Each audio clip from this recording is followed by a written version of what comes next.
So the book New Kings of the World begins with the story of Bollywood, the history of Bollywood. And then I went to Dubai and Abu Dhabi to observe Shah Rukh Khan, who is the biggest star in Bollywood, as he filmed an Egyptian prank show for a Middle Eastern television channel. So it was this perfect example of global culture and the ways in which these different strains come together today. It was a ridiculous prank show, actually. Anyone who's seen it will know that it involves swamps, lizards, drowning, death-defying stunts. And it was fascinating to watch, but also to watch the reaction of a film crew that was made up essentially of Middle Eastern men. And they had the very clear sense that Shah Rukh Khan was their own. They didn't see him as a foreign star. They didn't see him as an international commodity. They identified themselves very strongly with him. And I wasn't really prepared for that. That was unusual to see. Well, I have to confess that I am not a big fan of Bollywood. I know this is sacrilege to say, but I find Bollywood's older movies quite interesting because they reflect in a very strong way the passage of time and of history. So if you watch the movies of the 1970s or 80s, they've got very strong components of injustice. The hero is a man who is downtrodden but honorable and noble and has to fight insurmountable odds just to recover dignity. And there is something moving about that, but also something that's easy to get behind. Today's Bollywood, I find, well, I would say I find it pretty thoughtless. And I think in its thoughtlessness, it's dangerous. So the heroes of Bollywood films today are not Dalits. They are not minorities. Women in Bollywood films are revered, but denied expression. They're always victims, and they never have any agency. I don't see them pushing against society. I see Bollywood film as the wholehearted acceptance of whatever society is today. And I find that worrying as an audience member.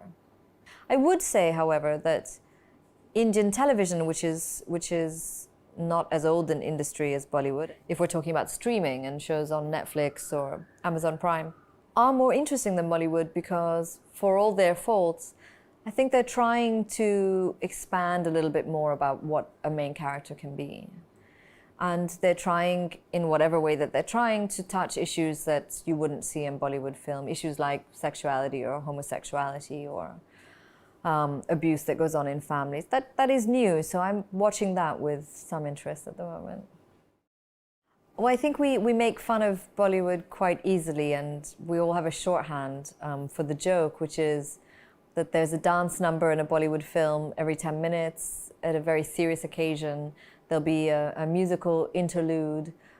People come back from the brink of death, and we joke about this, but the truth is that Hollywood has its own absurdities. In any Hollywood movie involving the CIA or the FBI, you'll notice that the CIA director is always an adorable, kind and compassionate man who cries at the news of drone strikes.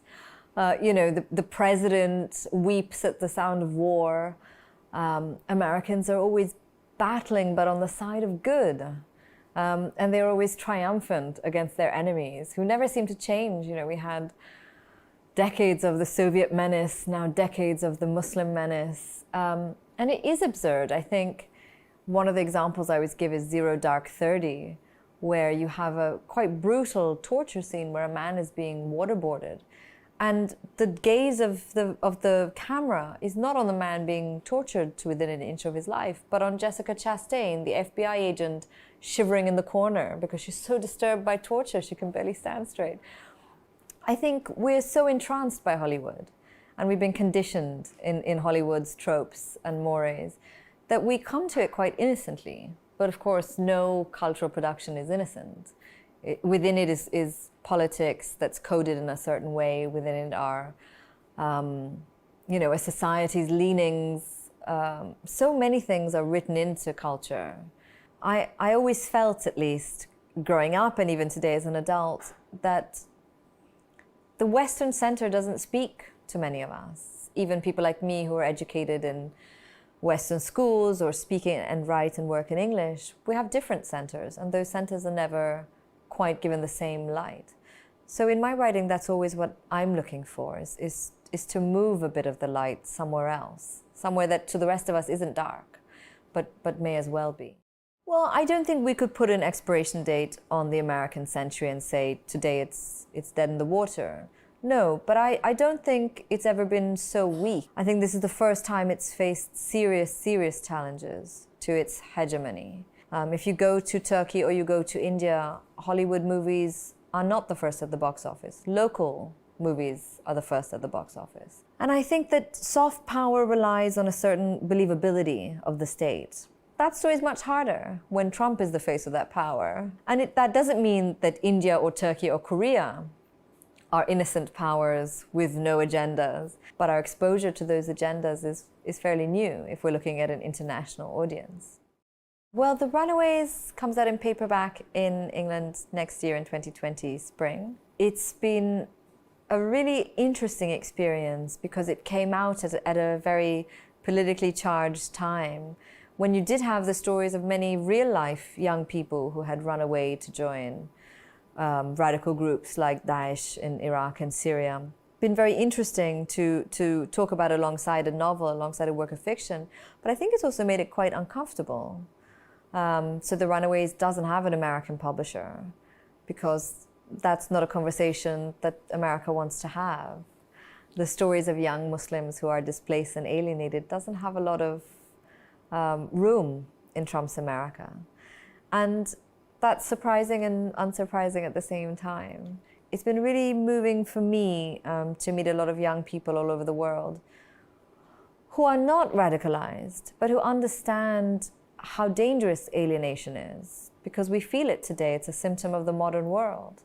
How do you connect in a world that is supposed to foster connections with all the technology we have, but actually is a very lonely place?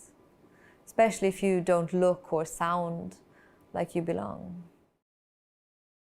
Well, you know what I think is one of the great cultural products which is little known outside today, actually doesn't come from India at all. I would say it's Pakistani television dramas over the years. But Pakistani theatre and Pakistani television dramas have a quite rich history.